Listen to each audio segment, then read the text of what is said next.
Ils sont Marseillais, de Provence ou d'ailleurs, et ils font l'actu.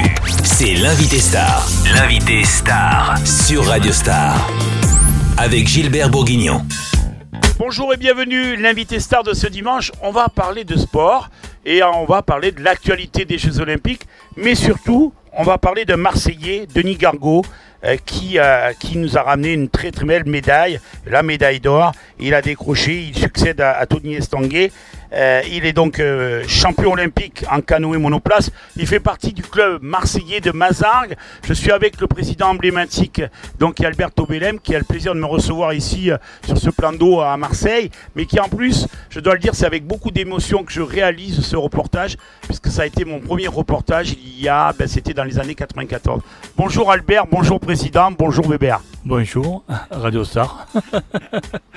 Albert, d'abord, avant de parler de notre champion, avant de parler de cette belle médaille d'or des Jeux Olympiques, le club de Mazargues, le club que vous présidez, bon déjà, comment vous êtes venu? Parce que votre histoire, elle est atypique.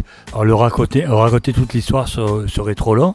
Par contre, ce que je vais dire très rapidement, c'est que je suis un enfant de la jeunesse et des sports qui avait créé dans les années 60 ce qu'on appelait les JO, la jeunesse ouvrière. Et je sors de là-dedans où on faisait faire des sports de pleine nature, voile, canoë et escalade. Et c'est le canoë qui m'a le plus accroché. Et c'est de là que j'ai décidé d'essayer de créer un club de canoë-kayak pour aller plus loin et pour amener plus de jeunes en dehors de Marseille. Mon objectif n'était pas de faire de la compétition, mais de sortir des jeunes de leur quartier pour leur faire connaître autre chose et essayer de les sortir de l'oisiveté. Le club, vous l'avez créé en quelle année? Alors mon premier club qui s'appelait Jeunes Canoë-Kayak Marseillais, je l'ai créé en 1963 et celui-ci je l'ai créé en 1980. Donc on rappelle le nom pour tous les Marseillais, pas que les Marseillais puisque vous le savez, Radio Star s'étend aux quatre coins de notre belle région. Alors ce club, c'est un nouveau club, ce deuxième club que j'ai créé en 80 s'appelle le Marseille Mazargues Canoë-Kayak. Et donc tout s'enchaîne très vite parce que quand on est juste derrière votre bureau, c'est plus de 500 canoës qui nous attendent. Effectivement, il y a trois disciplines différentes. Il y a la rivière, où on fait du slalom et de la descente, un des rares clubs de France qui faisons les deux disciplines d'eau vive, et nous sommes classés dans les deux disciplines. Nous avons une très grosse section de kayak de mer, donc de loisirs, et nous avons une section de pirogue. Tout à l'heure, je vous ai posé la question, pour un homme de 107 kilos pour moi, de quel âge à quel âge on peut faire du kayak, et est-ce que l'on apprend vite? Alors, il n'y a pas d'âge, ça c'est sûr, et apprendre vite, tout dépend de la personne. Mais on a vu une grosse évolution quand même dans le kayak. Quand vous m'avez expliqué qu'à l'époque, quand vous avez débuté, il y avait des kayaks qui faisaient plus dans les 50 kilos. C'était des bateaux en fibre de verre qui étaient très cassants. Et au fur et à mesure des années, la matière a progressé. On est passé de la fibre de verre au Kevlar, du Kevlar au carbone. On est passé de la résine à l'époxy, ce qui fait que ça a beaucoup allégé les bateaux. Les bateaux avec lesquels on naviguait en compétition à l'époque faisaient aux alentours de 15-16 kg. Aujourd'hui, ils ne dépassent pas les 9 kg. Quand on a vu là, hier aux Jeux Olympiques, côté technique, on a vu que l'équipage champion du monde, hop, ils sont tombés dans l'eau. Alors il faut être entraîné quand même. Et hop, ils sont vite remontés. C'est ce qu'on appelle un esquimotage. Lorsque deux gars tombent à l'eau, s'ils ont l'habitude de travailler ensemble, ils savent se servir de leur pagaie et surtout d'un coup de raie pour rétablir le bateau, le remettre à plat et repartir. Je vous le rappelle, l'invité star de ce dimanche, on parle des Jeux Olympiques, on parle de médailles d'or.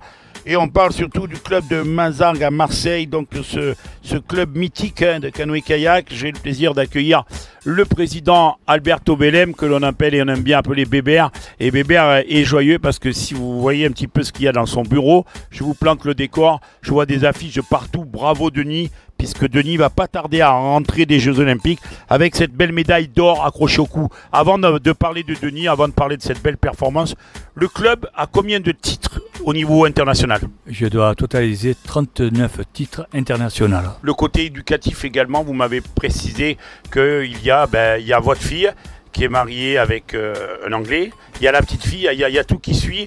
Il y en a qui sont compétiteurs, il y en a qui sont entraîneurs dans d'autres pays. Oui, alors nous avons trois entraîneurs, un qui entraîne la Suisse, l'autre qui entraîne la Nouvelle-Zélande, un troisième qui entraîne l'Australie. Je veux dire par là que le savoir marseillais va se propager un peu de partout dans le monde entier. Et ce qui est Donc je ressors la plus grande fierté, c'est surtout que j'arrive à sortir pas mal de jeunes des quartiers, leur faire aimer le sport et leur faire aimer notre sport. Et ça pour moi, c'est ma plus grande fierté. On marque une toute petite pause musicale, on se retrouve dans quelques instants. Allez, après cette pause musicale, retour dans l'invité star du dimanche. Vous le savez, il n'y a pas de vacances pour l'invité star, puisqu'il n'y a que des stars et c'est normal, l'actualité s'y prête. On parle de Jeux Olympiques, on parle de médailles d'or. Je suis confortablement installé dans les bureaux du président du club donc de Mazarques Canoë Kayak Club, club de Marseille.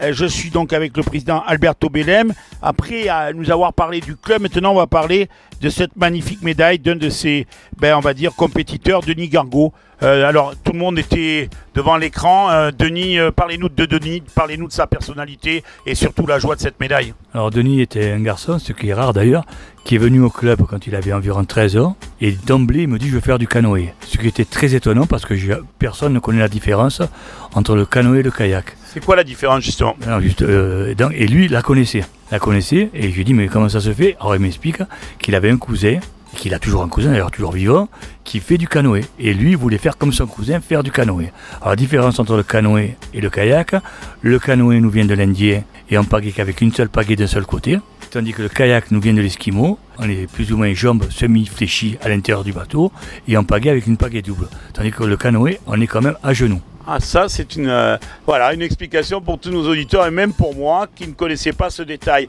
Alors Denis, deuxième médaille, il a déclenché, il y a eu l'équitation le matin, et il y a eu dans la même journée, et parce qu'on s'inquiétait un peu, on ne voyait pas de médaille arriver dans le camp tricolore, et juste après l'équitation, c'est Denis qui gagne la deuxième médaille pour le camp français. C'est ça, et exactement, la première médaille d'or a été faite par le cheval, j'allais dire, ou par son cavalier, comme vous voulez, et la deuxième a été faite par Denis Gargaud, sur son canoë, donc sur la rivière artificielle de Rio, parce que savoir que pour réussir à ce niveau-là, à l'heure d'aujourd'hui, grand nombre de pays, et je dirais quand même en France, il y a énormément de bassins artificiels.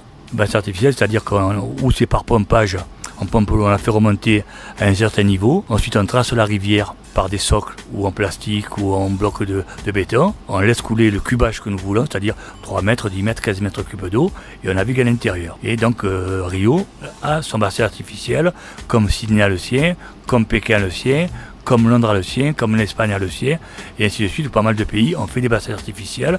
Et en France, je pense qu'on est un des pays où on en a le plus, parce qu'on doit totaliser au moins 30 à 35 bassins d'eau vive. Et Denis, vous attendiez à cette médaille d'or? On attendait il y a même très longtemps, puisque je pense que au niveau rapidité, je pense qu'il n'y a pas plus rapide que lui au monde. Et je l'ai toujours dit. Et je lui ai dit, le jour où tu ne toucheras pas, le jour où tu arriveras à calmer ta fougue, tu seras champion. Effectivement, ce qui s'est passé en 2011, il a fait un parcours sans faute, sans toucher de porte, parce qu'il faut savoir que chaque touche d'une porte, c'est 2 secondes de pénalité ajoutée au temps qui a été fait. Donc si on ne touche pas, on a 0 d'ajout et on fait un bon temps. Et Denis a fait 0. En 2011, il a été champion du monde. Cette fois, il a fait 0. Il est champion olympique. Très belle médaille, hein. C'était vraiment poignant de voir jusqu'à quel point il s'est battu. Et là, du côté de votre club aussi, il y avait l'ambiance, même si on n'était pas à Rio.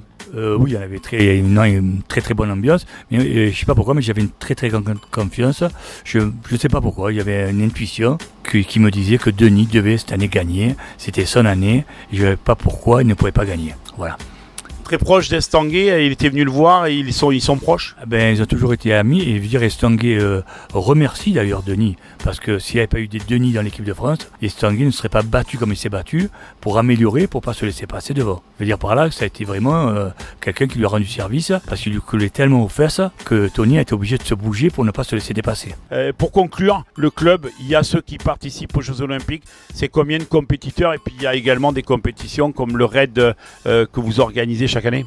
Non, c'est le raid littoral 13 qui se passe donc, dans tout le littoral des Bouches-du-Rhône, qui part de Tarascon jusqu'à La Ciotat, où il y a en moyenne une caravane de 70 personnes qui partent d'un point à un autre en faisant du kayak avec des escales dans certaines villes. Et savoir aussi que nous avons quand même une deuxième personne qui est marseillaise et qui court les Jeux Olympiques.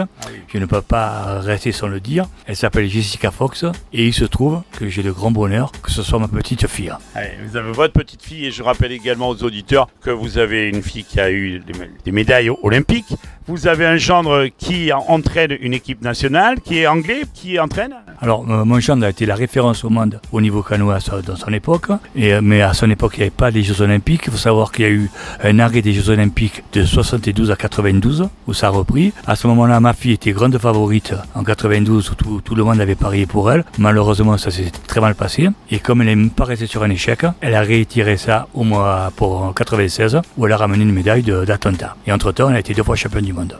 Et aujourd'hui, la famille s'est bien reconvertie. Aussi bien la fille que le gendre et la petite fille. Voilà, il y a 2 petites filles qui font du kayak et du canoë. Ça fait beaucoup de titres pour une seule famille. Voilà, donc ça fait plaisir parce que bon, et je veux dire par ce qui m'a encore le plus plu dans l'histoire, c'est qu'à aucun moment les parents ont poussé pour que les enfants fassent du kayak. C'est eux qui ont choisi ce qu'ils ont voulu. Merci Albert. Merci à vous de vous intéresser à nous.